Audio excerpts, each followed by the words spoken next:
الحمد لله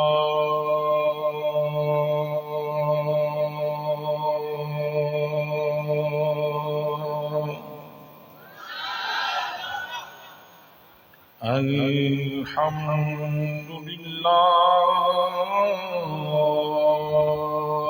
رب العالمين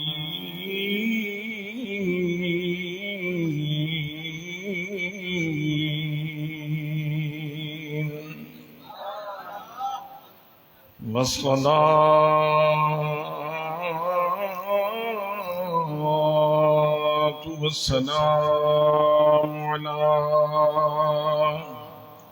سيد الأنبياء والمرسلين وعلى آله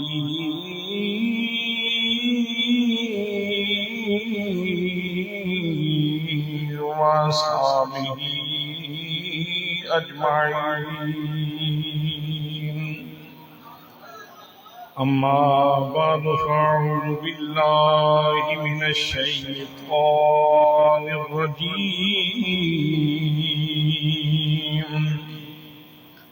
بسم الله الرحمن الرحيم.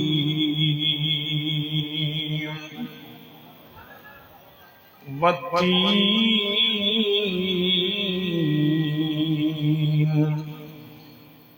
والزيتون وطور سينين وهذا البلد الأمين.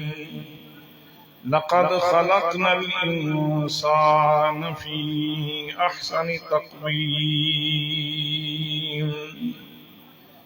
وقال الله تعالى في مقام آخر: خلق الموت والحياة ليبلوكم أيكم أحسن عملا.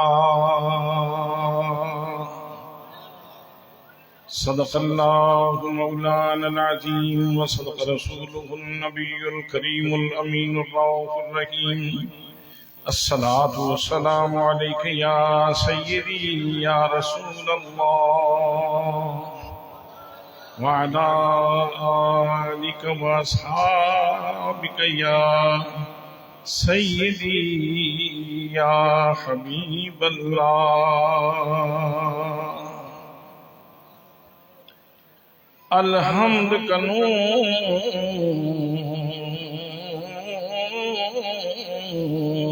والناس توڑی. الحمد والناس توڑی. اے قرآن حسین دے حق وچے.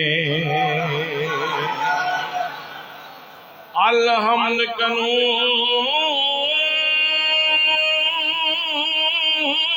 والناس توڑی. اے قرآن حسین دے حق وچے. یہ شیطان یزید دا ساتھی ہے. رحمان حسین دے حق وچے. شیطان یزید دا ساتھی ہے. رحمان حسین دے حق وچے. منہ بول زبان دا حق نہ کھس. منہ بول او میرے ڈھول. منہ بول زبان دا حق نہ کھس. اے زبان حسین دے حق وچے. کائنات دا ہر ایک غیرت مند انسان حسین دے حق وچے. کائنات دا ہر ایک غیرت مند انسان حسین دے حق وچے، اور اسی لیے وہ کہتا ہے یہ دل بھی حسینی ہے، یہ جان بھی حسینی ہے، یہ دل بھی حسینی ہے، یہ جان بھی حسینی ہے۔ الحمد کے اپنا تو ایمان بھی حسینی ہے، الحمد کے اپنا تو ایمان بھی حسینی ہے۔ نسلوں سے غلامی کا اعزاز یہ حاصل ہے، میرا باپ حسینی ہے اور ماں بھی حسینی ہے، میرا باپ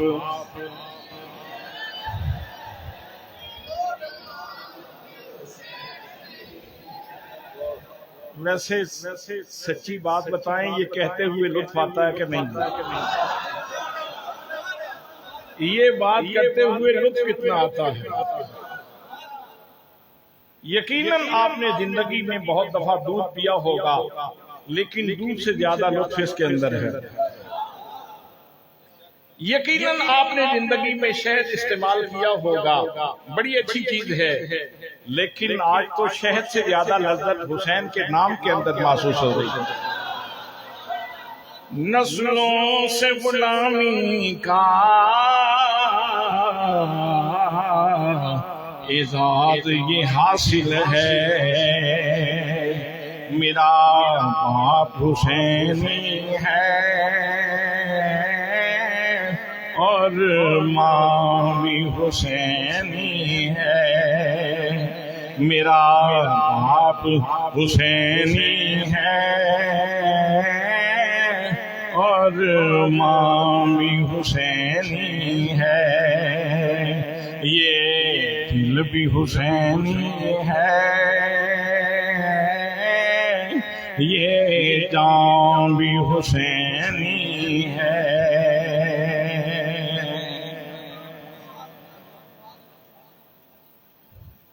زیب مسند صدارت پربردۂ آغوش علم و حکمت جانشین حضرت محدث ابدالوی پیر طریقت رہبر شریعت جناب حضرت علامہ مولانا صاحبزادہ پیر محمد نور المصطفیٰ رضوی صاحب سجادہ نشین آستانہ عالیہ خانقاہ ڈوگرہ شریف، عالم یلمعی، فاضل لودھئی، برادر گرامی جناب حضرت علامہ مولانا صاحبزادہ غلام مرتضی شادی صاحب، استاذ العلماء جناب حضرت علامہ مولانا صاحبزادہ محمد ضیاء المصطفیٰ صاحب، نور دیدہ حضرت نور المصطفیٰ رضوی صاحب جناب علامہ صاحبزادہ محمد تحسین المصطفیٰ رضوی صاحب و دیگر مقتدر محتشم ذی وقار ذی احترام علماء کرام، معززین علاقہ، برادران اسلام، برادران طریقت، برادران محبت، السلام علیکم ورحمۃ اللہ وبرکاتہ۔ الحمدللہ آج کی یہ عظیم الشان کانفرنس شہزادہ گلبوں قبا راکب دوش مصطفیٰ، راکب دوش مصطفیٰ، نور دیدہ حضرت سیدہ فاطمہ الزہرا سید الشہداء، امام عالی مقام، امام عرش مقام، جناب سیدنا امام حسین رضی اللہ تعالیٰ عنہ اور آپ کے خانوادہ کے حضور ارمغان محبت پیش کرنے کے لیے انعقاد پذیر ہے۔ الحمدللہ ہم سبھی لوگ حضرت محدث عبدالوی رحمت اللہ تعالیٰ علیہ کے زیر سایہ اس مرکز اہل سنت کے اندر موجود ہیں۔ میں دعا کرتا ہوں کہ اللہ کریم اپنے کرم سے، اپنے فضل سے، اپنے محبوب صلی اللہ تعالیٰ علیہ وسلم کی نگاہ عنایت سے اللہ کریم ہماری اس حاضری کو اپنی بارگاہ میں قبول فرمائے اور امام حسین رضی اللہ تعالیٰ عنہ کی توجہات ہمیں نصیب فرمائے۔ برادران اسلام، انتہائی اہم سوال کا جواب آپ کی خدمت میں عرض کرنا چاہ رہا ہوں۔ نبی اکرم صلی اللہ تعالیٰ علیہ وسلم کا گھرانہ یہ خلاصہ موجودات ہے۔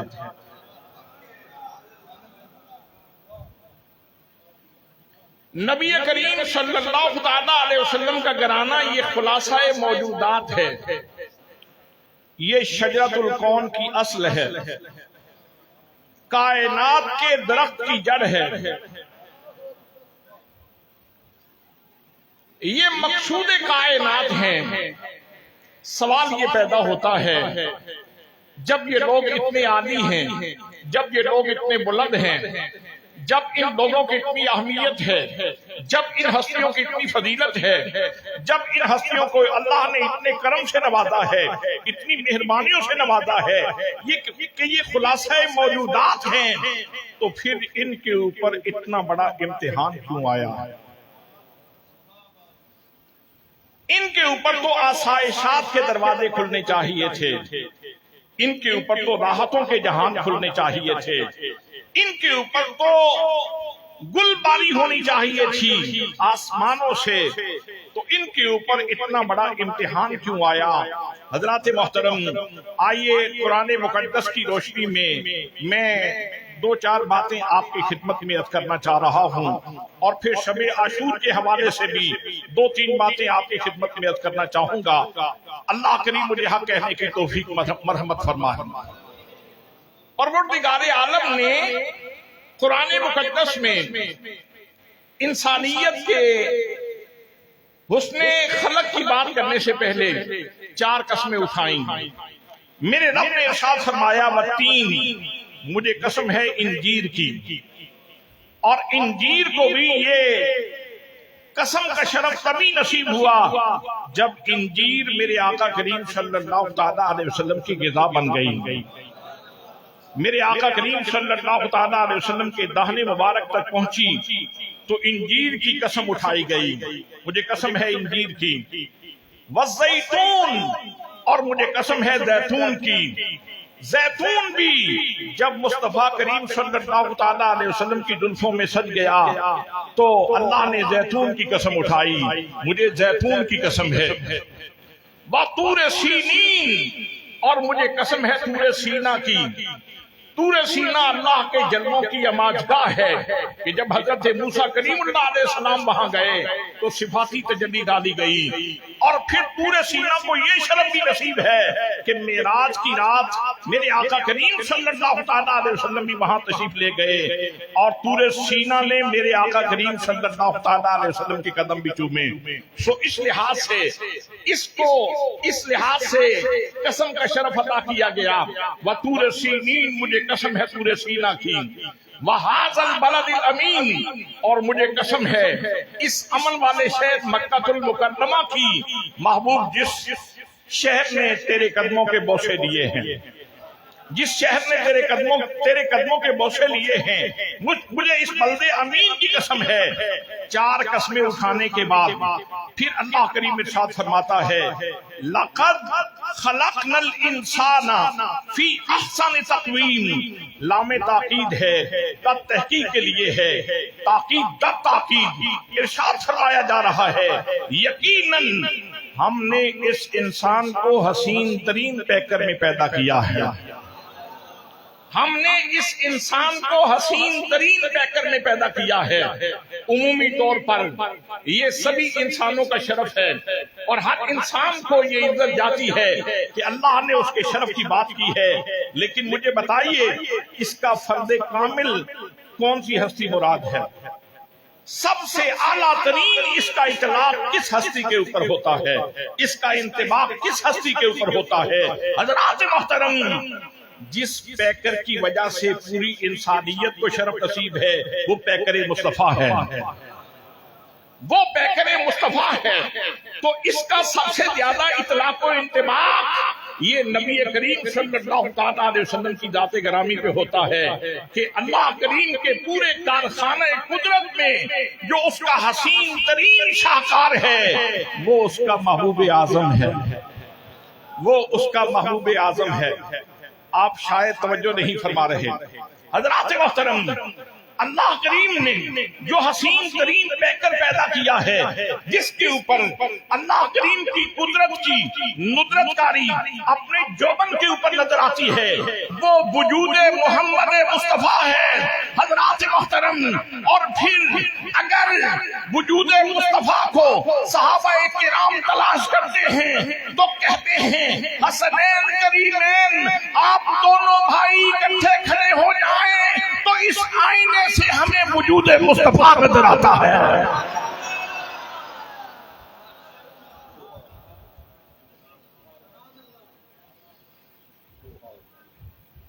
احسن تقویم کا اطلاق و انطباق ان دو ہستیوں کے اوپر خوب ہوتا ہے. میرے مصطفیٰ کے بعد احسن تقویم کا اطلاق و انطباق سب سے بہترین ان دو ہستیوں کے اوپر ہوتا ہے کہ جن میں سے ایک ہستی ناف سے لے کر سر تک میرے آقا کے مشابہ ہے، ناف سے لے کر سر تک میرے آقا کریم صلی اللہ تعالیٰ علیہ وسلم کے مشابہ ہیں، اور دوسرے ناف سے لے کر پاؤں تک نبی مکرم صلی اللہ تعالیٰ علیہ وسلم کے مشابہ ہیں. اور جب یہ دونوں بھائی جڑواں کھڑے ہو جائیں، اکٹھے کھڑے ہو جائیں تو پھر شیشہ بن جاتا ہے، آئینہ بن جاتا ہے، اور اس آئینے سے تصویر محمد مصطفیٰ نظر آتی ہے. پھر کہنے والے پکار اٹھتے ہیں اے احمد مرسل نور خدا، تیری ذات صفا کا کیا کہنا. اے احمد مرسل نور خدا، تیری ذات صفا کا کیا کہنا.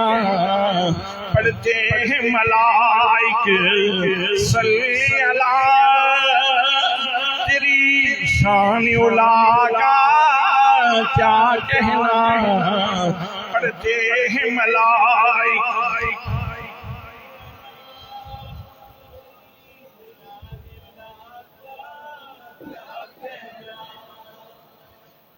ہمارے بزرگوں نے ایک نسخہ عطا فرمایا ہے، وہ یہ ہے کہ رات کو سونے لگو تو قبلہ رو ہو کے یہ ہاتھ ایسے رکھو،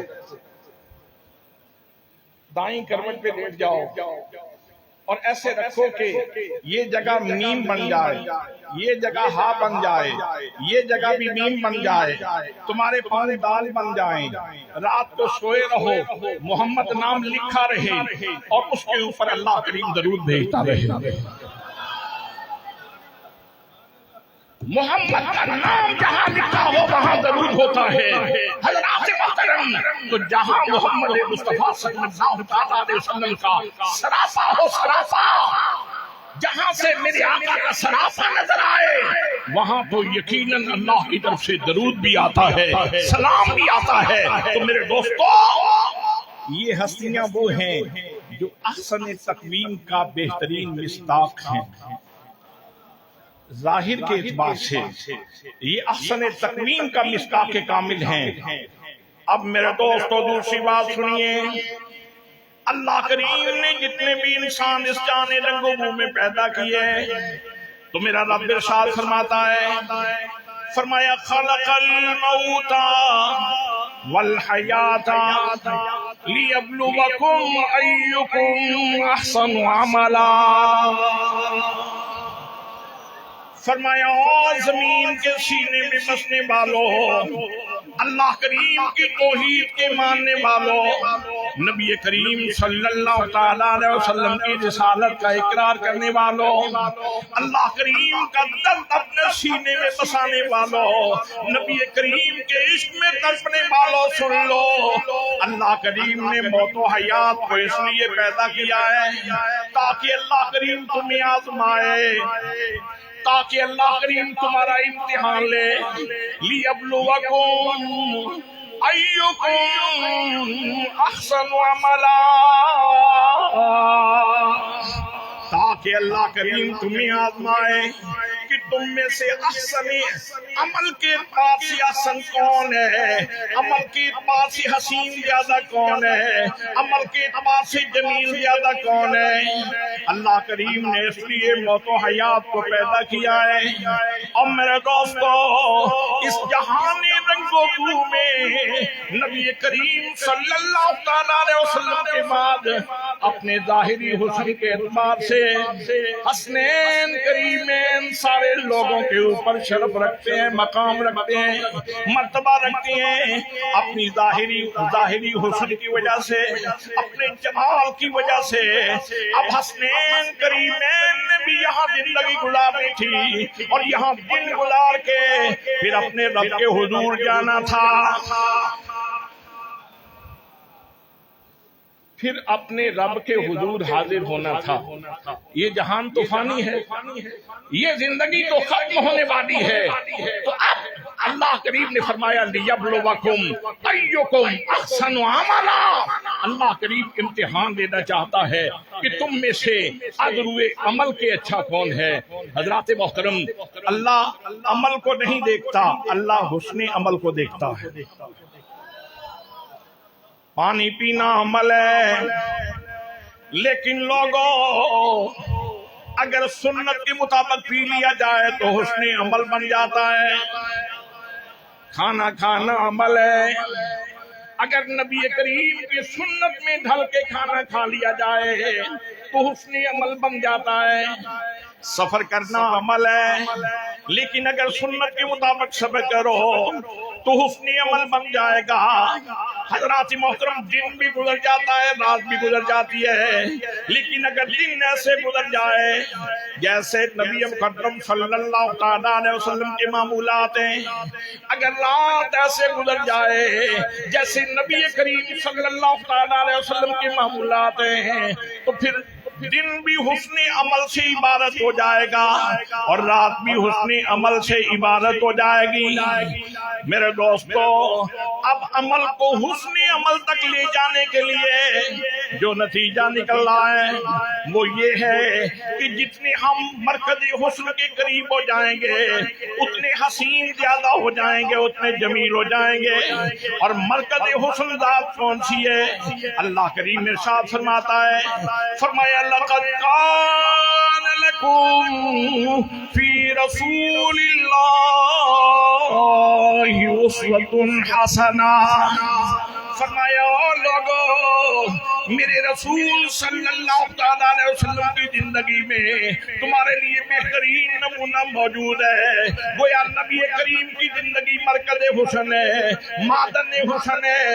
جو جتنا نبی کریم کی سیرت کی قریب ہو جائے گا اتنا حسین ہو جائے گا.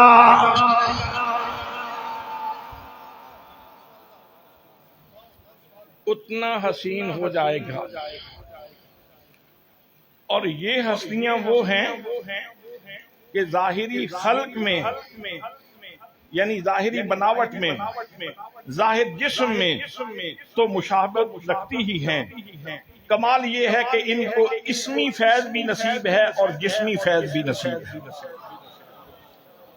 اسم کا فیض بھی نصیب ہے اور جسم کا فیض بھی نصیب ہے.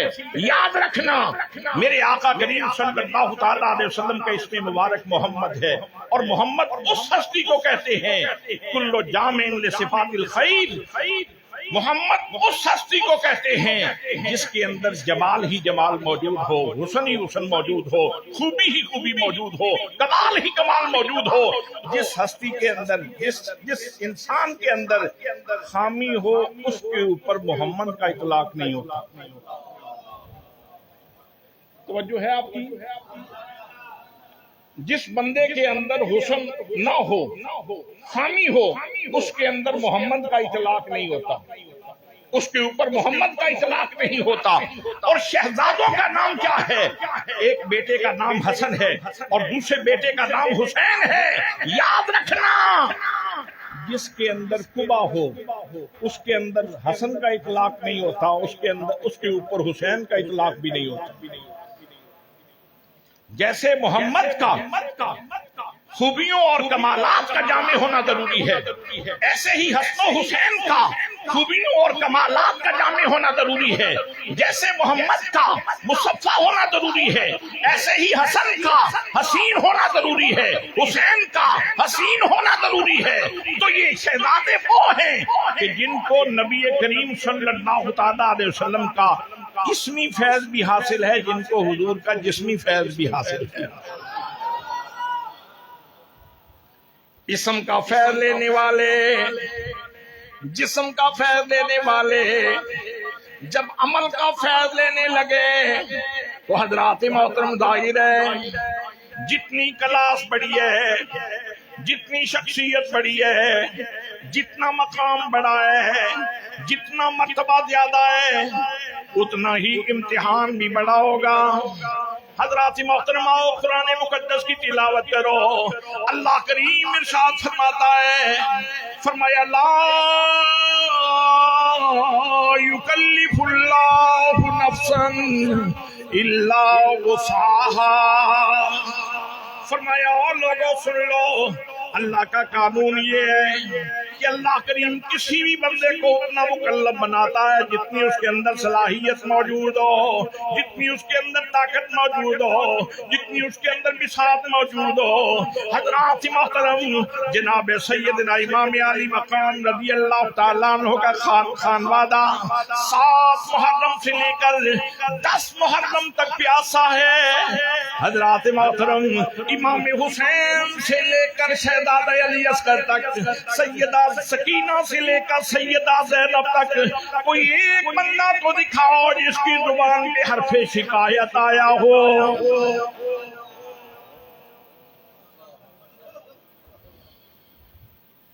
کوئی ایک ہستی مستورات میں، کوئی ایک ہستی مردوں میں دکھاؤ جس نے شکوہ کیا ہو، جس نے شکایت کی ہو، جس نے جزا فضا کی ہو، جس نے وابیلا کیا ہو، جس نے غیر پارلیمانی جملے کہے ہوں، جس نے بے ثباتی کے جملے کہے ہوں، بلکہ ان کا تو اندیا یہ تھا مجھے کچھ جنون نہیں ہے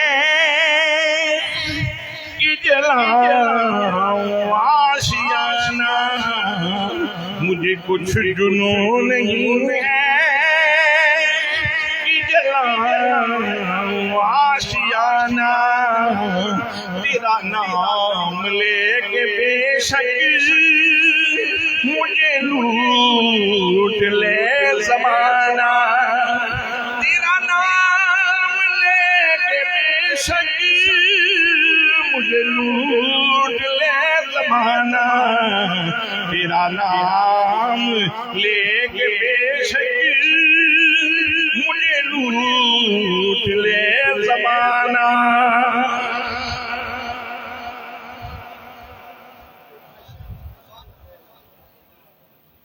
حضرات اگر توجہ ہو تو عرض کروں، امتحان جب بھی آتا ہے تو اس کے اندر تلخی ضرور ہوتی ہے۔ امتحان کے اندر ترشی ضرور ہوتی ہے۔ امتحان سیب نہیں ہوتا کہ جس کو کھا لیا جائے، امتحان دودھ کا پیالہ نہیں ہوتا کہ جس کو پی لیا جائے، امتحان یہ کسی بہت سادہ سے آسان سے سفر کا نام نہیں ہوتا کہ بہت جلدی کٹ جائے.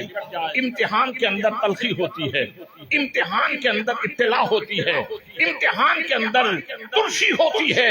لیکن لوگوں، ہر دور میں جو امتحانات آتے ہیں، جو امتحانات آتے ہیں، جو تلخیاں آتی ہیں، وہ اس دور کی شخصیات کے قد کاٹ کا تعین کرنے کے لیے آتی ہیں.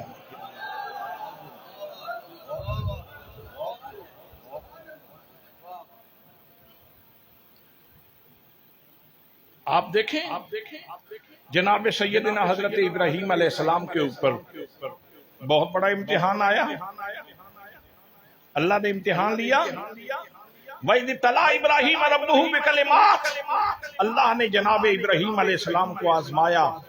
اور یہاں یہ بات بھی عرض کر دوں کہ اللہ اس لیے نہیں آزماتا کہ اللہ کو پہلے پتہ کوئی نہیں.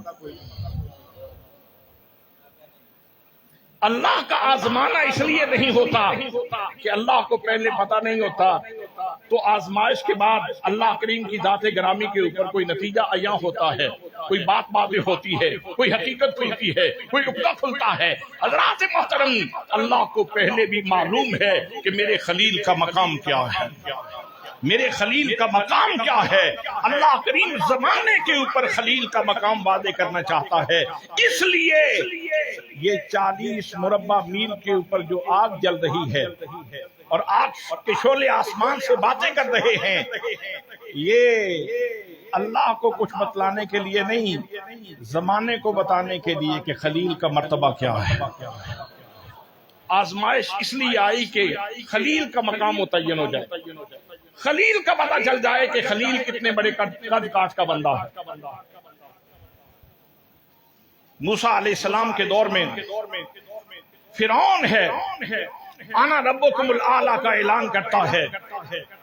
جناب موسیٰ کلیم اللہ علیہ السلام کے لیے کون سی تلخی ہے جو اس نے پیدا کرنے کی کوشش نہیں کی، لیکن اللہ نے جناب موسیٰ علیہ السلام کو سرخرو کیا اور جناب موسیٰ کا مقام واضح کر دیا. جناب موسیٰ کا مقام واضح کر دیا. حضرات محترم، یہ جتنی بھی تلخیاں آتی ہیں بندے کا مقام متعین کرنے کے لیے آتی ہیں، قد کاٹ کا تعین کرنے کے لیے آتی ہیں، یہ بتلانے کے لیے آتی ہیں یہ شخصیت کتنی بڑی ہے. حضرات محترم، نبی کریم صلی اللہ علیہ وسلم کے گھرانے کے اوپر اتنا بڑا امتحان ہے کہ تاریخ انسانی میں اس نوعیت کا امتحان کسی نے نہیں دیا. اور میرے دوستو، یہ امتحان کیوں نہ ہوتا؟ تاریخ انسانی میں اس نوعیت کا خاندان بھی تو دوسرا نہیں ہے. کوئی دوسرا حسین ہے؟ کوئی دوسرا علی اکبر ہے؟ کوئی دوسرا اولو محمد ہے؟ کوئی دوسرا قاسم ہے؟ حضرات محترم، امتحان اتنا بڑا ہے. اور پھر ان ہستیوں کو دیکھو، جناب سیدنا امام علی مقام رضی اللہ تعالیٰ عنہ، آپ کا ذہنی جائزہ بھی عرض کروں، آپ کا نفسیاتی جائزہ بھی عرض کروں. جناب امام علی مقام کی نہاد کیا ہے، سوچ کیا ہے، فکر کیا ہے؟ امام علی مقام کس انداز سے سوچتے ہیں، امام سوچتے کس انداز سے ہیں، وہ بھی عرض کر دوں تاکہ یہ قصہ کربلا سمجھنا آسان ہو جائے. جناب سیدنا امام علی مقام رضی اللہ تعالیٰ عنہ تشریف فرمائیں. حضرت انس بن مالک رضی اللہ تعالیٰ عنہ راوی ہیں. آپ فرماتے ہیں ایک لونڈی حاضر ہوئی اور اس نے آ کے امام علی مقام رضی اللہ تعالیٰ عنہ کی خدمت میں گلدستہ پیش کیا. امام علی مقام رضی اللہ تعالیٰ عنہ نے وہ گلدستہ قبول فرمایا اور ساتھ ہی فرمایا اے لونڈی میں تجھے زندگی کا تحفہ دیتا ہوں، آزادی کا تحفہ دیتا ہوں، جا آج کی بات تو آزاد ہے۔ جناب حضرت انس بن مالک رضی اللہ تعالیٰ عنہ فرماتے ہیں میں نے عرض کی امام علی مقام اتنی خوب لونڈی، کام کرنے والی لونڈی، یہ صبح شام آپ کے کام نپٹانے والی لونڈی، صحت مند لونڈی، اتنے چھوٹے سے تحفے کے اوپر آپ نے آزاد کر دی۔ حضرت امام علی مقام نے جواب دیا، فرماتے ہیں جب اس نے مجھے تحفہ دیا میری نظر قرآن پاک کی آیت کے اوپر پڑ گئی، میری نظر قرآن پاک کی آیت کے اوپر پڑ گئی۔ میرے رب کا ارشاد گرامی ہے، فرمایا وَإِذَا حُيِّيتُم بِتَحِيَّةٍ فَحَيُّوا بِأَحْسَنَ مِنْهَا أَوْ رُدُّوهَا، جب تمہیں کوئی تحفہ دے تو بہتر تو یہ ہے کہ تم اس سے بہتر تحفہ دو، لیکن اگر بہتر نہ دے سکو تو اس جیسا تحفہ تو دو۔ تو جب وہ تحفہ دے رہی تھی میری نظر قرآن کے اوپر پڑ گئی، میں نے اللہ کریم کے اس حکم کی تعمیل کر دی ہے۔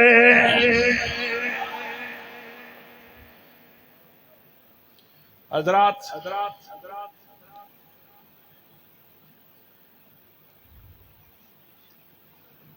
خوشبوؤں کا تحفہ ملے، خوشبوؤں کا تحفہ ملے، یعنی آپ کی خدمت میں خوشبو آئے تو نظر قرآن کے اوپر ہے، آپ کی خدمت میں تحفہ آئے خوشبوؤں کا تو نظر قرآن کے اوپر ہے۔ اور لوگوں صرف خوشبوؤں کے اوپر ہی امام علی مقام کی نظر قرآن کے اوپر نہیں، بلکہ جب غم بھی ہجوم کر کے آ جاتے ہیں، جب تلخیاں ہجوم کر کے آ جاتی ہیں، جب مصائب ہجوم کر کے آ جاتے ہیں، اس وقت بھی امام علی مقام کی نظر قرآن پاک کے اوپر ہے۔ میرے رب نے ارشاد فرمایا وَلَنَبْلُوَنَّكُمْ بِشَيْءٍ مِّنَ الْخَوْفِ وَالْجُوعِ وَنَقْصٍ مِّنَ الْأَمْوَالِ وَالْأَنفُسِ وَالثَّمَرَاتِ، فرمایا او میرے بندو ہم تمہیں ضرور آزمائیں گے، بِشَيْءٍ مِّنَ الْخَوْفِ خوف دے کے آزمائیں گے، والجوع بھوک دے کے آزمائیں گے، والنقص من الاموال مالوں میں کمی کر کے آزمائیں گے، والانفس جانوں میں کمی کر کے آزمائیں گے، والثمرات اور پھلوں میں کمی کر کے آزمائیں گے۔ امام حسین کی نظر قرآن پہ جمی رہی۔ حضرات محترم کون سا غم ہے جو کربلا میں نہیں آیا، کون سی مصیبت ہے جو کربلا میں نہیں آئی، لیکن امام علی مقام نے بے صبری کا مظاہرہ نہیں کیا، سیدہ زینب نے بے صبری کا مظاہرہ نہیں کیا، آپ کے خانوادے کے کسی فرد نے بھی بے صبری کا مظاہرہ نہیں کیا، زمانے کو بتانے کے لیے کہ ہمیں گلدستہ ملے تو پھر بھی ہم قرآن دیکھتے ہیں، اور غم ہجوم کر کے آ جائیں تو پھر بھی ہماری نظر قرآن کے اوپر رہتی ہے۔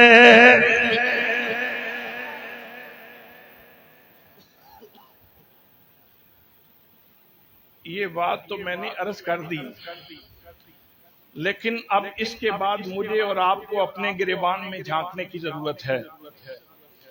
عسر و یسر تو ہماری زندگی میں بھی آتے ہیں، عسر و یسر تو ہماری زندگی میں بھی آتے ہیں، لیل و نہار تو ہماری زندگی میں بھی آتے ہیں، دکھ اور سکھ تو ہماری زندگی میں بھی آتے ہیں۔ حضرات محترم مصائب سے تو ہمیں بھی گزرنا پڑتا ہے اور خوشیوں سے بھی ہمیں گزرنا پڑتا ہے۔ اب دیکھنا یہ ہے کہ امام حسین رضی اللہ تعالیٰ عنہ آپ کا صرف لنگر پکاتے اور کھاتے ہیں، یا امام علی مقام کا اسوہ بھی ہم اپنے سامنے رکھتے ہیں کہ نہیں رکھتے؟ امام کا نمونہ بھی ہم اپنے سامنے رکھتے ہیں کہ نہیں رکھتے؟ میں نے امام علی مقام رضی اللہ تعالیٰ عنہ کے حوالے سے قرآن کی دو چیزیں آپ کی خدمت میں عرض کر دی ہیں۔ خوشبوؤں کا تحفہ ملے تو پھر بھی نظر قرآن کے اوپر، خوشبوؤں کا تحفہ ملے تو پھر بھی نظر، بولیں سارے، اور اگر ہجوم کر کے غم آ جائیں تو پھر بھی نظر قرآن کے اوپر ہے۔ نامی محرم کا دن ختم ہو رہا ہے۔ امام عالی مقام اپنے خیمے کے سامنے تلوار صاف کر رہے ہیں۔ تلوار صاف کرتے کرتے آپ کو اونگ آ گئی، جیسے آنکھ لگتی ہے تو محمد مصطفیٰ صلی اللہ تعالی علیہ وسلم کا دیدار ہو جاتا ہے۔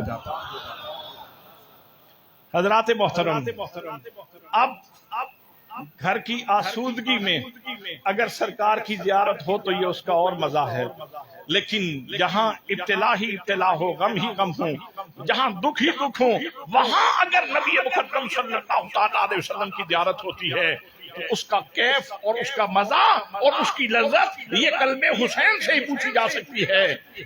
آقا کریم صلی اللہ تعالی علیہ وسلم خواب میں ارشاد فرماتے ہیں، حسین تیرا امتحان ختم ہونے والا ہے، ان قریب تم ہماری بارگاہ میں آنے والے ہو۔ اتنی دیر میں عمر صاحب نے اعلان کیا، اور اس نے پتہ اعلان کس انداز سے کیا؟ اللہ کے سپاہیوں میدان میں نکلو۔ الفاظ یوں ہیں، اللہ کے سپاہیوں میدان میں نکلو۔ عمر صاحب کوفیوں کے لشکر کو کہہ رہا ہے، اللہ کے سپاہیوں، عجیب سپاہی ہیں، اللہ کے سپاہی بن کر محمد مصطفیٰ کی تصویر مٹانا چاہتے ہیں۔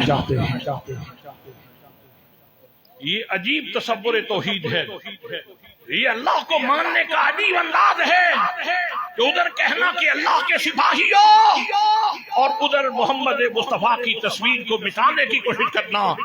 العیاذ باللہ، اللہ کریم ایسی توحید سے ہمیں محفوظ فرمائے۔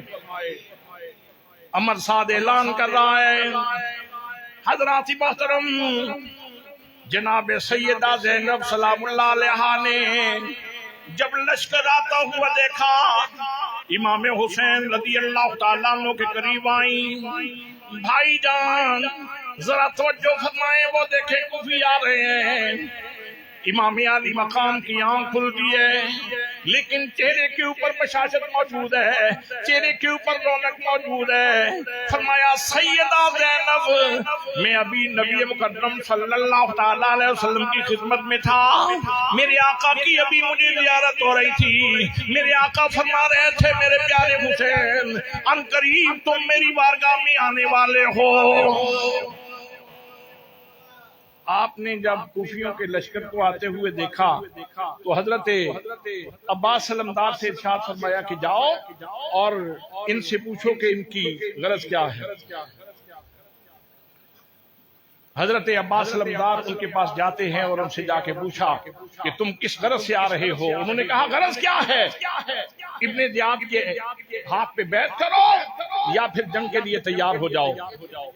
امام حسین کو آ کے حضرت عباس نے پیغام دیا کہ ان کا اندیہ یہ ہے۔ تو حضرت امام حسین رضی اللہ تعالیٰ عنہ آپ ارشاد فرماتے ہیں، کوفیوں ٹھہر جاؤ، ہمیں آج کی رات کی مہلت دے دو، ہم صبح فیصلہ کر کے تمہیں بتا دیں گے۔ حضرات محترم، جناب سیدنا امام عالی مقام رضی اللہ تعالیٰ عنہ رات کی مہلت مانگ رہے ہیں۔ کوئی سائڈ سے بولا اور اس نے کہا کہ امام رات کو بھاگ جائیں گے۔ جناب سیدنا امام عالی مقام رضی اللہ تعالیٰ عنہ نے ارشاد فرمایا بدتمیز اپنی زبان کو بند کر، حسین کا شہزادہ، علی کا شہزادہ حسین میدان چھوڑنے والا نہیں، میری رگوں میں خون حیدری دوڑ رہا ہے، میں بھاگنے کے لیے دوڑنے کے لیے وقت نہیں مانگ رہا، بلکہ میں تو اس لیے فرصت مانگ رہا ہوں، شاید زندگی کی کل شام ہو جائے گی، کل یہ گھڑیاں ختم ہو جائیں گی، میں چاہتا ہوں ایک رات اور مل جائے، اپنے رب کو صحیح طریقے سے یاد کر لیا جائے۔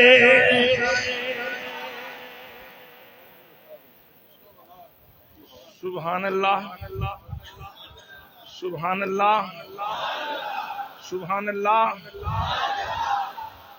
بھئی یہ حیات مستعار چونکہ ایک ہی دفعہ ملنی ہے، اور ان گھڑیوں کی قدر و قیمت امام حسین رضی اللہ تعالیٰ عنہ سے بہتر کون جانتا ہے؟ آپ ہی جانتے ہیں کہ یہاں ایک ایک گھڑی جو اللہ کے ذکر میں گزاری جائے تو اللہ کی نوازشات کتنی ہوتی ہیں، اللہ کا کرم کتنا ہوتا ہے۔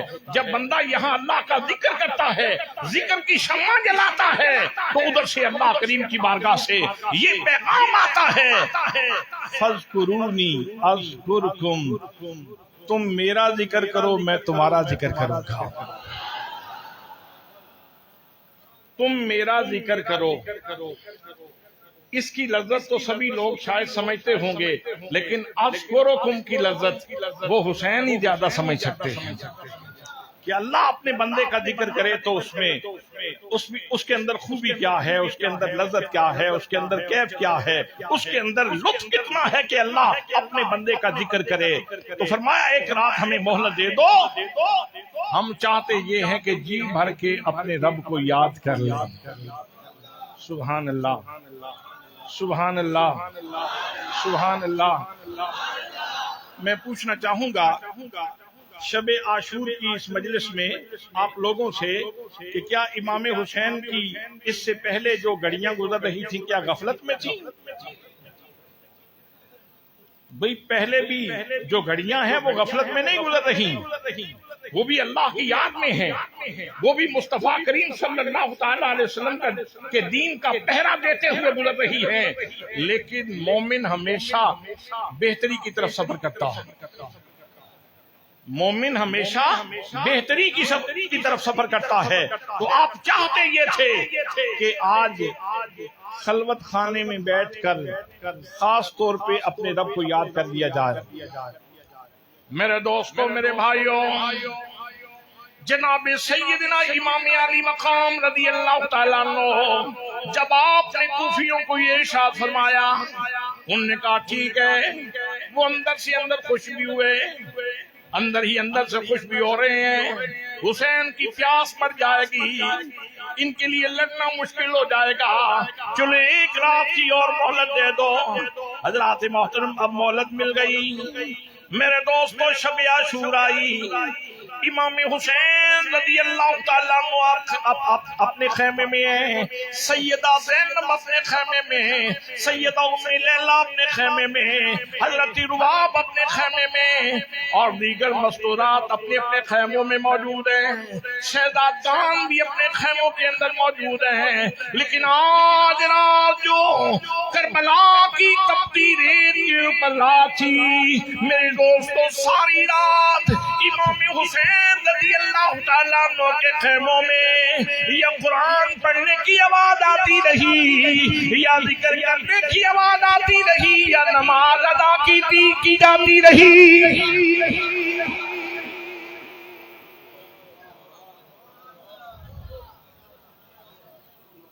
پوری رات دوسری جانب لوگ نشے میں ہیں، نیند کے نشے میں، اور ادھر اللہ کا ذکر چل رہا ہے۔ سبحان اللہ، ادھر اللہ کا ذکر چل رہا ہے۔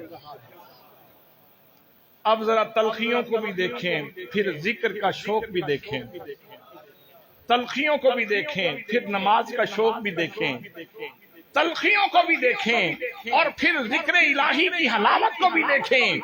یہاں سے بہت سارا لنگر مل رہا ہے میرے دوستوں، ماننے والوں کے لیے، حسین کا نام لینے والوں بہت سارا لنگر مل رہا ہے۔ اگر لے کے جانا چاہو تو، اگر اپنی زندگی کو سنبھالنا چاہو تو بہت سارا لنگر مل رہا ہے۔ ہم تو تھوڑا سا ماحول بدل جائے، موسم بدل جائے تو ہمیں نماز میں سستی ہو جاتی ہے، ہم تو ذرا حالات گھر کے بدل جائیں تو بے صبری کے اوپر آ جاتے ہیں۔ لیکن یہاں صبر و ثبات ہے، یہاں اللہ کا ذکر ہے، یہاں نماز ادا کی جا رہی ہے۔ حضرات محترم، اب نماز کے حوالے سے بھی عرض کروں، ایک نماز وہ ہے جو میں اور آپ پڑھتے ہیں، گھر سے تو شوق سے آتے ہیں، وضو کیا، لیکن جب نماز کے لیے کھڑے ہوتے ہیں تو پھر ہمیں پتہ نہیں ہوتا، نماز شروع کی اور پتہ نہیں کس کس شہر کا سفر کر لیا۔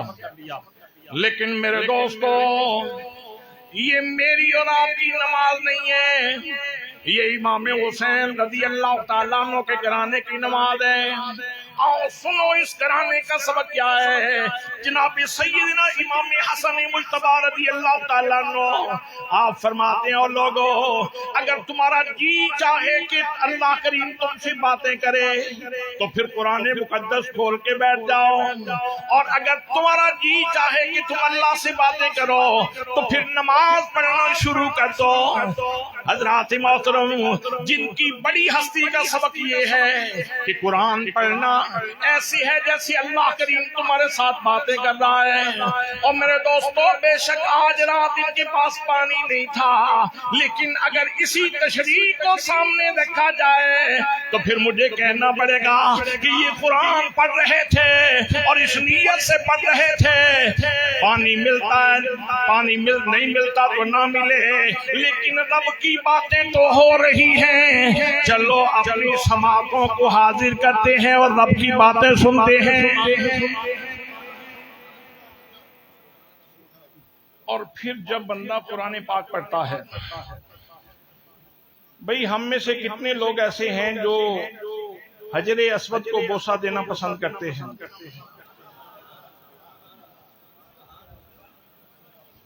حجر اسود کا بوسہ لینا پسند کرتے ہو؟ سبحان اللہ۔ اللہ کا ہاتھ ہے حجر اسود،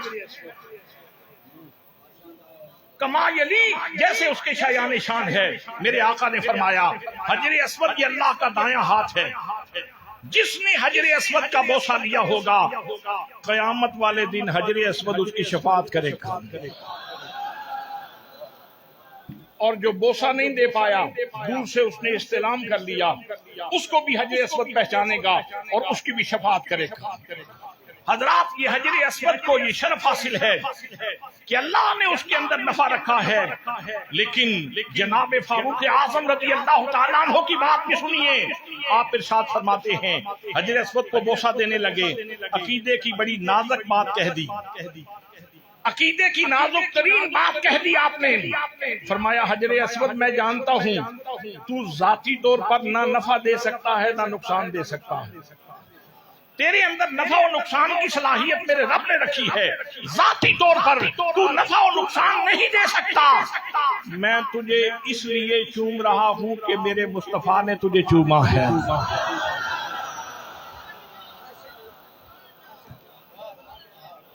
میں تجھے اس لیے چوم رہا ہوں کہ میرے آقا کریم صلی اللہ تعالیٰ علیہ وسلم نے تجھے چوما ہے۔ اور میرے دوستو، اگر زاویہ نظر درست ہو جائے تو اللہ کریم نے ہماری روحانی غذا قرآن کے اندر رکھی اور قرآن مصطفیٰ کے سینے میں رکھا۔ توجہ چاہتا ہوں، قرآن آقا کے سینے میں رکھا، پھر اس نے ذہن مصطفیٰ کا سفر کیا، پھر اس نے زبان مصطفیٰ کو چوما۔ توجہ نہیں کر رہے آپ؟ پھر قرآن نے زبان مصطفیٰ کو چوما، پھر اس نے لب مصطفیٰ کو چوما، اور پھر لب مصطفیٰ سے باہر آیا۔ حضرت خدیجہ الکبریٰ نے یاد کر لیا، جناب صدیق اکبر نے یاد کر دیا، جناب حضرت زید بن حارثہ نے یاد کر دیا، حضرت شیر خدا نے یاد کر دیا۔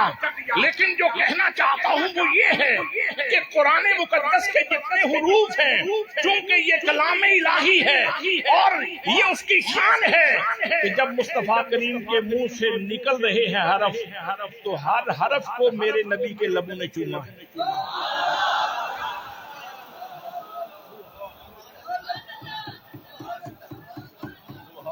قرآن مقدس کی ہر حرف کو میرے نبی کے لبوں نے چوما ہے۔ حضرات محترم، یہ کربلا شب عاشور میں قرآن پاک کی طرف رغبت اتنی زیادہ کیوں ہے؟ یہ کلام الہی کا ذوق بھی ہے، اور بوسہ گاہ مصطفیٰ کے بوسے بھی لیے جا رہے ہیں۔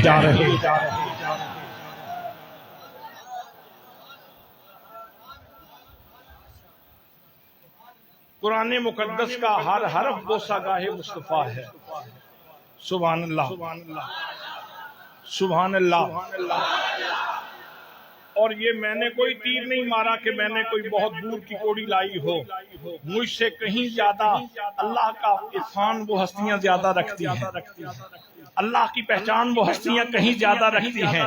ہم تو ان کے قدموں کی دھول بھی نہیں. حضرات محترم ان لطافتوں سے وہ ہستیاں زیادہ آگاہ ہیں. تو آج رات شب عاشور میں جب قرآن پاک کی تلاوت ہو رہی تھی تو حضرت امام حسین بھی بوسہ گاہ مصطفیٰ کو چوم رہے تھے. شہزادہ علی اکبر بھی بوسہ گاہ مصطفیٰ کو چوم رہے تھے. حضرت شہزادہ ابو بکر بھی بوسہ گاہ مصطفیٰ کو چوم رہے تھے. حضرت شہزادہ عمر بھی بوسہ گاہ مصطفیٰ کو چوم رہے تھے. حضرت شہزادہ عثمان بھی بوسہ گاہ مصطفیٰ کو چوم رہے تھے. حضرت اونو محمد بھی بوسہ گاہ مصطفیٰ کو چوم رہے تھے. تو حضرات محترم بے شک ظاہراً تو ان ہستیوں کے اوپر پیاس غالب تھی، لیکن اگر باطنی نگاہ سے دیکھا جائے، روحانی نگاہ سے دیکھا جائے اور اپنے مزاج کو ذرا لطیف کر کے دیکھا جائے تو پھر ان کے اوپر جو کرم کے دروازے کھلے ہوئے ہیں وہ ساری کائنات سے انوکھے.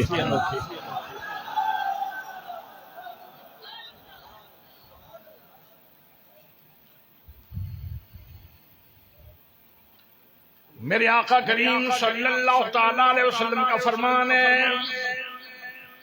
فرمایا ما من قوم اجتمعوا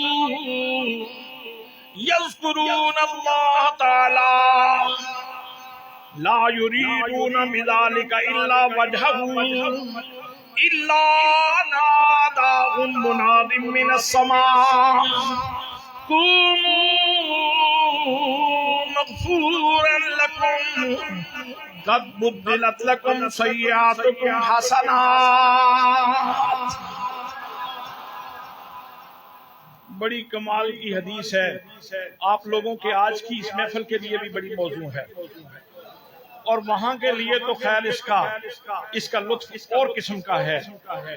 آقا کریم ارشاد فرماتے ہیں جب مسلمان جمع ہوں اور اللہ کا ذکر کریں اور غرض اور کوئی نہ ہو، صرف اللہ کی رضا کی غرض ہو، صرف اللہ کی رضا کی غرض ہو، تو جب وہ ذکر کر کے فارغ ہوتے ہیں تو انہیں صدا دی جاتی ہے آسمان سے، ناداہم منادی من السماء، منادی ندا دیتا ہے قوموا مغفورا لکم، او محفل ختم کرنے والوں، ذکر کرنے والوں، جانے والوں سنو، تمہارے سارے گناہ معاف کر دیے گئے ہیں.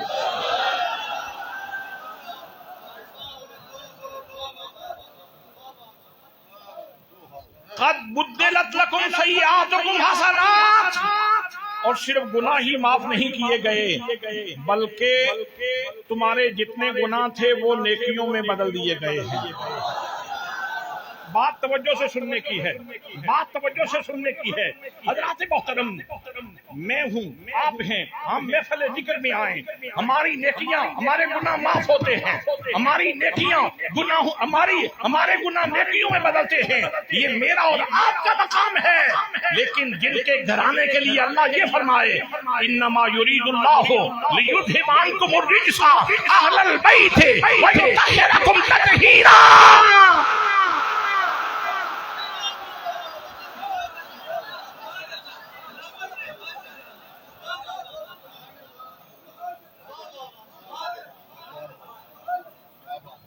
اگر ذکر کرنے والے وہ ہوں،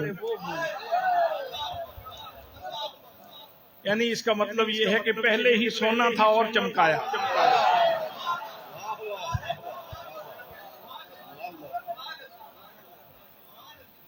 پہلے ہی سونا تھا اور چمکا دیا اور چمکا دیا اور چمکا دیا. یہ نبی پاک صلی اللہ تعالی علیہ وسلم کا فرمان ہے.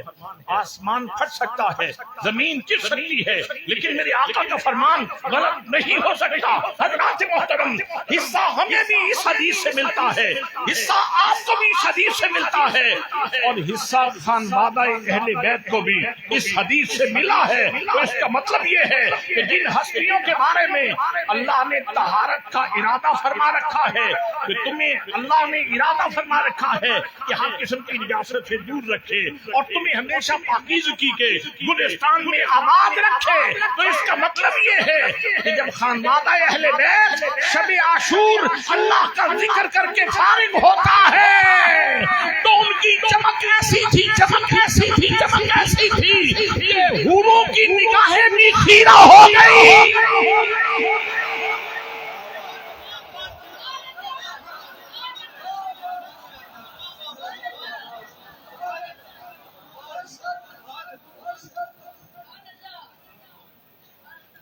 وہ راز کھل گیا، وہ راز کھل گیا شب عاشور،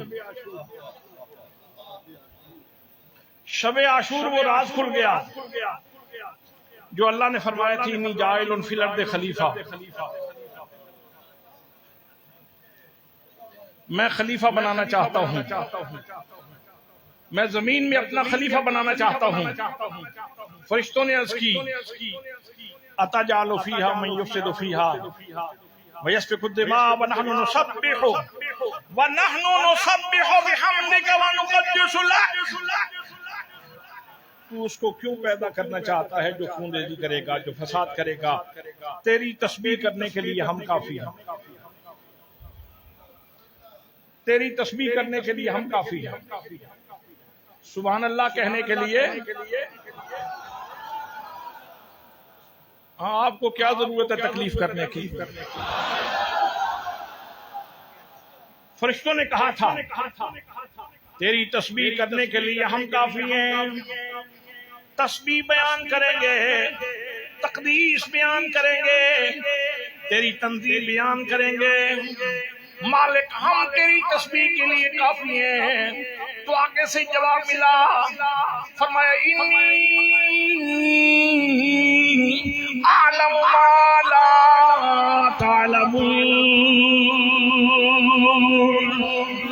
او فرشتوں جو میں جانتا ہوں وہ تم نہیں جانتے، جب وہ منظر کھلے گا تو تم بھی جان لو گے۔ حضرات محترم، دیگر حقائق بھی اللہ کی نظر میں تھے، لیکن ان عظیم حقائق میں ایک حقیقت کربلا بھی اللہ کی نظر میں تھی، اس لیے فرمایا فرشتوں جب واقعہ کربلا ہوگا پھر تمہیں پتا چلے گا تسبیح کیسے کی جاتی ہے۔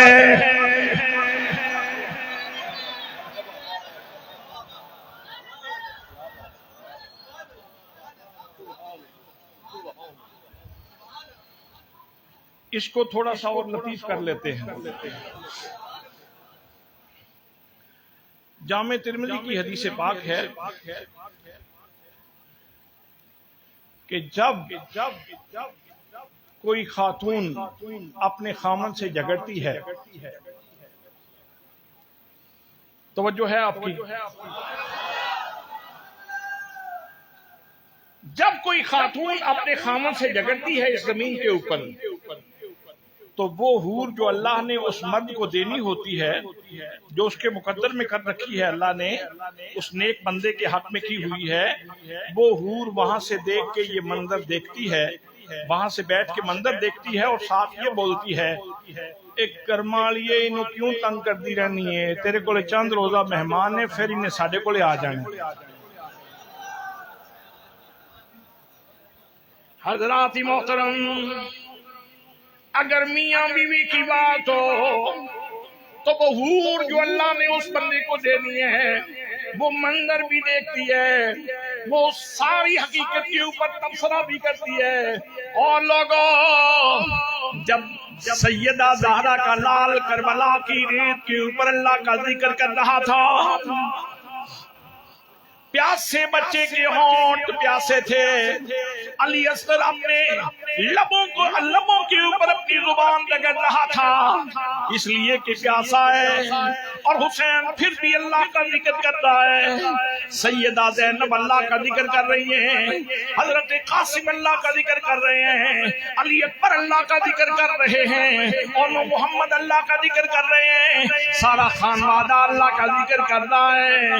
تو حضرات محترم، یہ منظر بھی تو قدسیان فلک نے دیکھا ہوگا، یہ منظر بھی تو حوران بہشتی نے دیکھا دیکھا ہوگا، یہ منظر بھی تو غلمان جنت نے دیکھا ہوگا، بلکہ مجھے یوں کہنے دیجیے آج بے شک کربلا کے میدان میں سکوت تھا، لیکن عالم بالا میں حسین کریم کی عصمتوں کی محفلیں سجی ہوئی تھی۔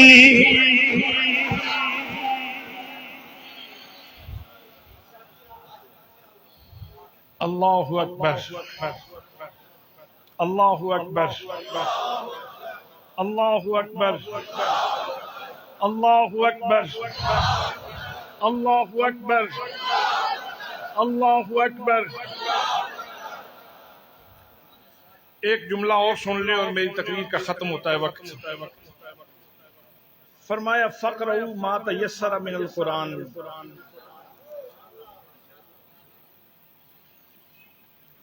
جتنا قرآن آسانی سے پڑھ سکتے ہو پڑھ لو، جتنا قرآن پھر پڑھیں، پھر اس کا ترجمہ کریں، جتنا آسانی سے پڑھ سکتے ہو اتنا قرآن، جتنا آسانی سے پڑھ سکتے ہو پڑھو۔ کربلا کی دھرتی کے اوپر اس کی تشریح کی گئی اور انوکھی کی گئی، اس کی تفسیر کی گئی اور انوکھی کی گئی۔ حضرات محترم امام علی مقام رضی اللہ تعالیٰ عنہ نے واضح کیا، اور لوگوں میں مسجد نبوی کے منبر کے اوپر بھی آسانی سے قرآن پڑھ سکتا ہوں، مسجد نبوی کے مصلی کے اوپر بھی آسانی سے پڑھ سکتا ہوں، اللہ کے گھر کا طواف کرتے ہوئے بھی آسانی سے قرآن پڑھ سکتا ہوں، کربلا کے راستوں میں بھی آسانی سے قرآن پڑھ سکتا ہوں۔ کربلا کی تپتی ریت کے اوپر جب پیاس کا غلبہ ہو پھر بھی میں آسانی سے قرآن پڑھ سکتا ہوں، علی اصغر تڑپتا ہو پھر بھی میں آسانی سے قرآن پڑھ سکتا ہوں، سکینہ کو پیاس لگی ہو پھر بھی میں آسانی سے قرآن پڑھ سکتا ہوں، علی اکبر کی بوٹیاں سامنے ہو تو پھر بھی میں بڑی آسانی سے قرآن پڑھ سکتا ہوں، عباس علمدار کے بازو کٹے ہوئے سامنے ہوں تو پھر بھی قرآن آسانی سے پڑھ سکتا ہوں، سارا خاندان قربان کر کے بھی میں آسانی سے قرآن پڑھ سکتا ہوں۔ بلکہ بات یہاں پہ ختم نہیں ہوتی، بلکہ لوگوں میرا دھڑ کربلا کی تپتی ریت کے اوپر ہو، سر نیزے کی نوک کے اوپر بھی ہو تو پھر بھی میں آسانی سے قرآن پڑھ سکتا ہوں۔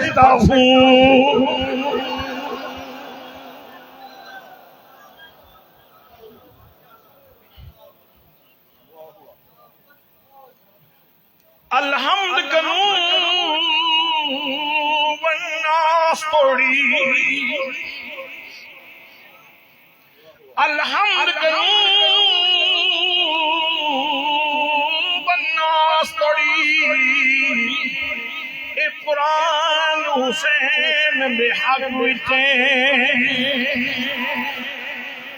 شیطان یزید دا ساتھی ہے، رحمان حسین بے حق بچے، منہ بول زبان دا حق نہ خس، اے زبان حسین بے حق بچے، کائنات دا ہر ایک غیرت مند انسان حسین بے حق بچے۔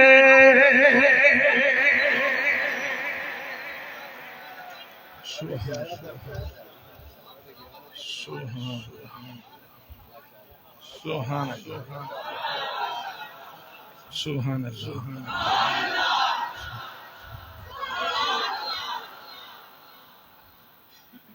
اللہ اکبر۔ یہی شب عاشور ہے، یہی شب عاشور ہے، اور امام عالی مقام سیدہ زینب کے خیمے میں آتے ہیں، اور بہن بھائی بڑی خاص بات کرنا چاہتے ہیں، خاص بات۔ زینب بڑی حوصلے والی ہو، کمال صبر و ثبات سے میرا ساتھ دیا ہے۔ زینب امتحان کی گھڑی قریب تر آ رہی ہے، کل آنے والے دن کا منظرنامہ میری آنکھوں کے سامنے ہے. حسین کے لاش کے اوپر کل گھوڑے دوڑا دیے جائیں گے. تیرے بچوں کو کل شہید کر دیا جائے گا. زینب اس مشکل وقت میں صبر کرنا.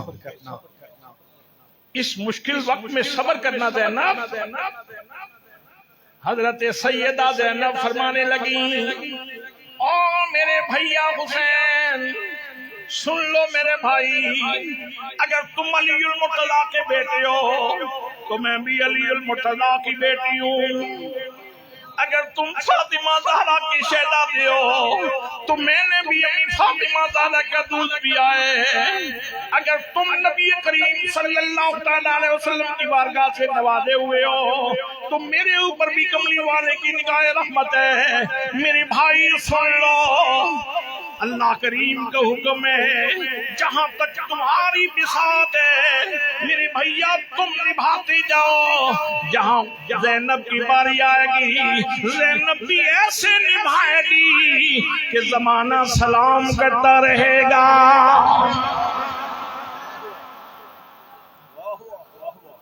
سبحان اللہ.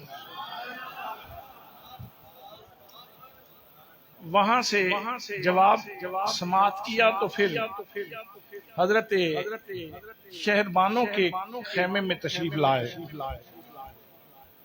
تو کہا کہ شاہ ایران کی بیٹی ہو، ناز و نعم سے پلی ہوئی ہو، اگر جانا چاہتی ہو تو میں کسی بیٹے کو ڈیوٹی لگا دیتا ہوں، تم اس کو ساتھ لے کے چلی جاؤ. ایران جانا چاہتی ہو تو ایران چلی جاؤ، مکے جانا چاہتی ہو تو مکے چلی جاؤ، اور مدینے جانا چاہتی ہو تو مدینے چلی جاؤ. آگے سے سیدہ شہربانوں نے جواب دیا حسین کریم مجھے ایران کے بادشاہ کی بیٹی ہونے کا ناز نہیں ہے، مجھے فاطمہ زہرا کی بہو ہونے کا ناز ہے. میں اس بات پہ ناز کرتی ہوں کہ میں حسین کی خادمہ ہوں، میں حسین کی بیوی ہوں، میں حسین کی لونڈی ہوں، میں حسین کے گھر میں ہوں، مجھے اس بات پہ ناز ہے. جہاں تک رہی بات چھوڑ جانے کی، حسین تجھے چھوڑ کے زندگی چھوڑ جانا ہے. تو تو زندگی ہے، تو تو حیات ہے، تو تو زندگی ہے، تجھے کیسے چھوڑا جا سکتا ہے. حضرات محترم، اس طرح مستورات کے مختلف خیموں میں آپ چکر لگاتے لگاتے جب پہنچتے ہیں مردانہ خیمے میں، اتنی دیر میں تہجد کا وقت ہوا چاہتا ہے. امام علی مقام اپنی شہزادی علی اکبر سے ارشاد فرماتے ہیں اور میرے جوان بیٹی علی اکبر، میرے بیٹے ذرا قرآن پاک کو بند کر لو، جاؤ ذرا کربلا کا نقشہ دیکھ کے آؤ. حضرت شہزادے علی اکبر رضی اللہ تعالیٰ عنہ امام علی مقام کے حکم کے اوپر آپ کربلا کے میدان میں جاتے ہیں. وہاں دیکھتے ہیں کہ ایک بڑھیا اپنے دامن سے میدان کو صاف کر رہی ہے، پتھر الگ کر رہی ہے، ٹھیکریاں الگ کر رہی ہے. آواز دی بی بی کون ہو؟ جواب نہیں آیا. پھر آواز دی بی بی کون ہو؟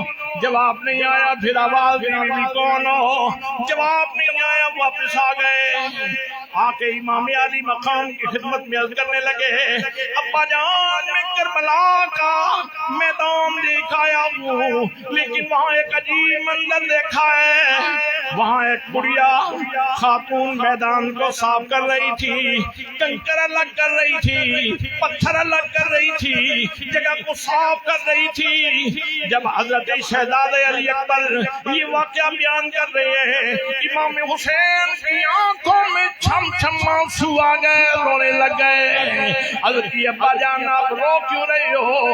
ابا جان رونے کی وجہ کیا ہے؟ فرمایا میرے شہزادے علی اکبر یہ خاتون کوئی اور خاتون نہیں تھی، یہ خاتون میری ماں فاطمہ زہرا کرنا ہے، تو میدان کو صاف کر رہی ہے، کل یہاں میرے بیٹوں نے گرنا ہے، میرے جگر کے ٹکڑوں نے گرنا ہے، تاکہ جب ان کی لاشیں نیچے گریں تو ان کے زخموں میں کنکر نہ چبھ جائیں۔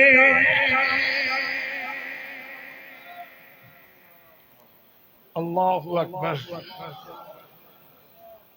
اللہ اکبر،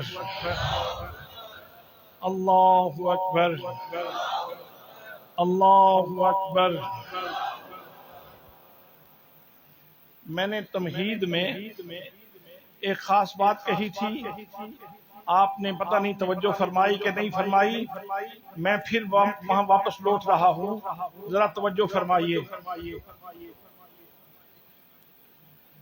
ذرا توجہ فرمائیے۔ فرمایا والتین والزیتون وطور سینین وہذا البلد الامین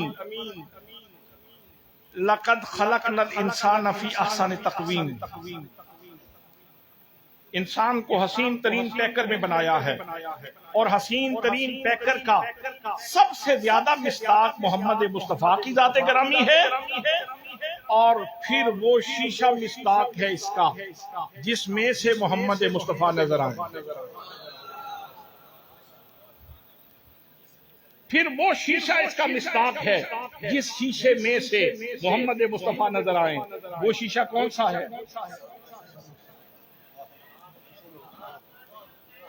وہ شیشہ کون سا ہے؟ حسنین کریمین، وہ شیشہ حسنین کریمین ہے، تو اس لیے اس قسم کا اطلاق و انطباق ان کی ہستیوں کے اوپر بدرجہ اتم ہوتا ہے۔ اب خلق میں تو یہ احسن تقویم تھے ہی، خلق میں وہاں سے آئے عالم ارواح سے تو بہترین تھے، بہترین گود میں آئے، اب یہاں سے جانا بھی تھا۔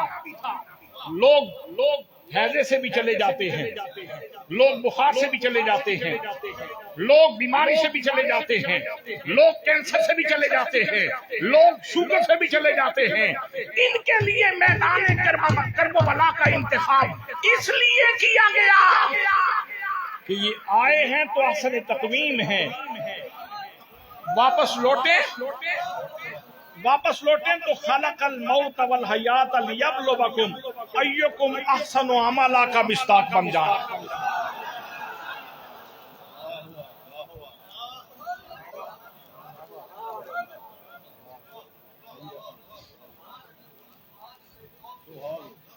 ان کا آنا بھی احسن ہو، ان کا جانا بھی احسن ہو،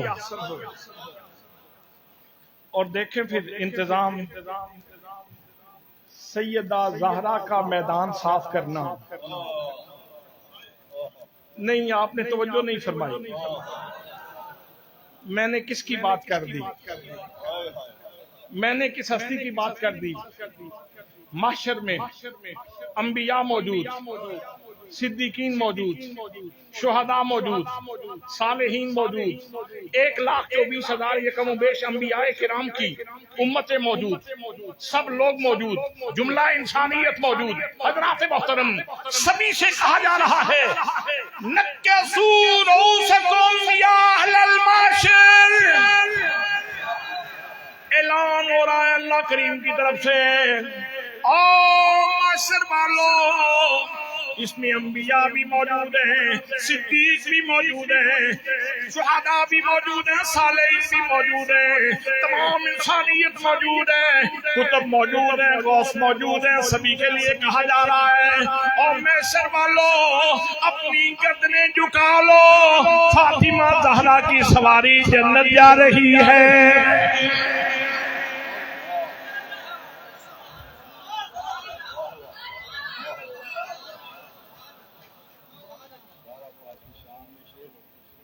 سبحان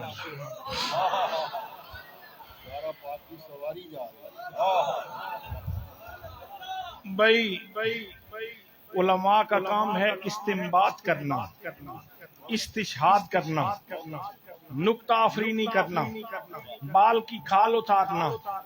اس مسئلے سے بہت بڑے جھگڑے ختم ہو سکتے ہیں۔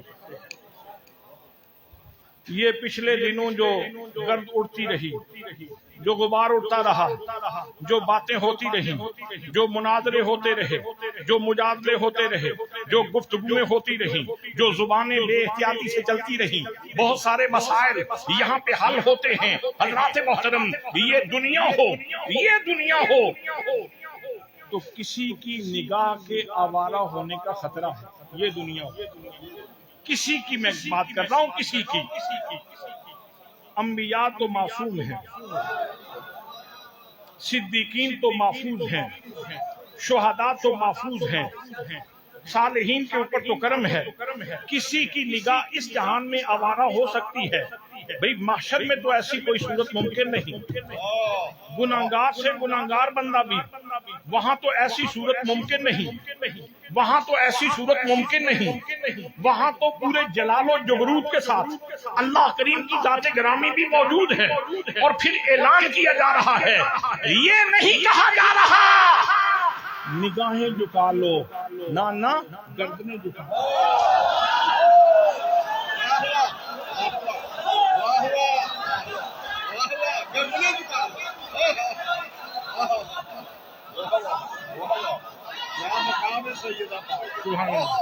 سبحان اللہ۔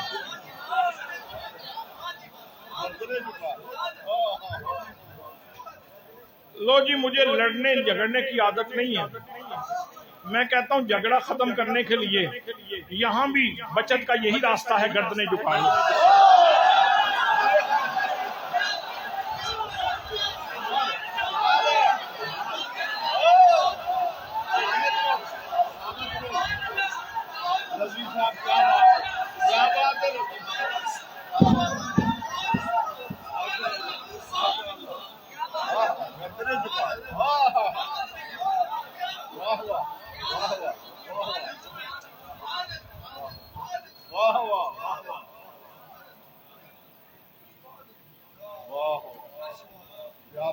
ہاں، وہ ہستی جن کے بارے میں محشر میں یہ اعلان ہوگا،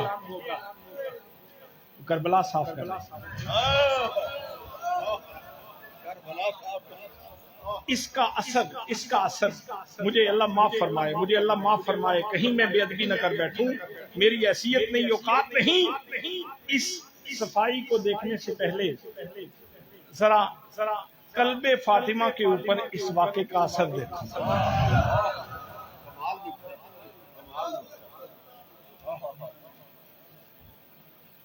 قلب زہرا کے اوپر اس واقعے کا اثر دیکھنا ہے، تب اس کی بات سمجھ آئے گی، اس کی حقیقت تب سمجھ آئے گی۔ حضرات محترم، تو کوئی بندہ اچھا کام کرے تو اسے عربی میں کہتے ہیں احسنتا، احسنتا، احسنتا۔ ان شہزادوں کو، ان نبی زادوں کو عالم بالا کی طرف سفر کر رہے ہیں، آسمان کہہ رہا ہے احسنتا۔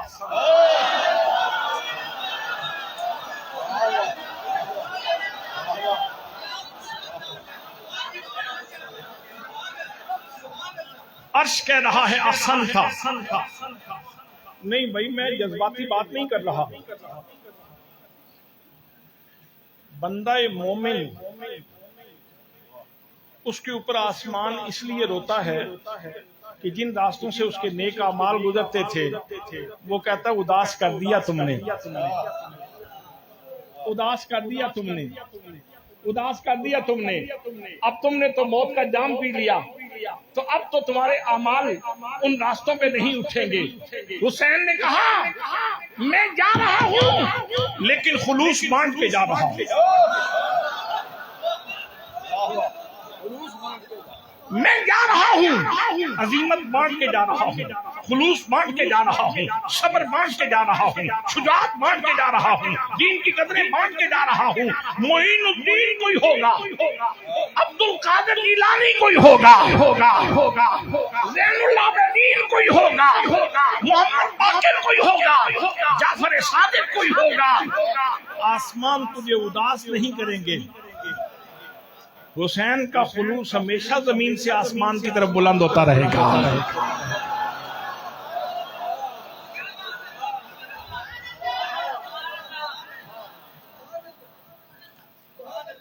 وما علی الا البلاغ المبین.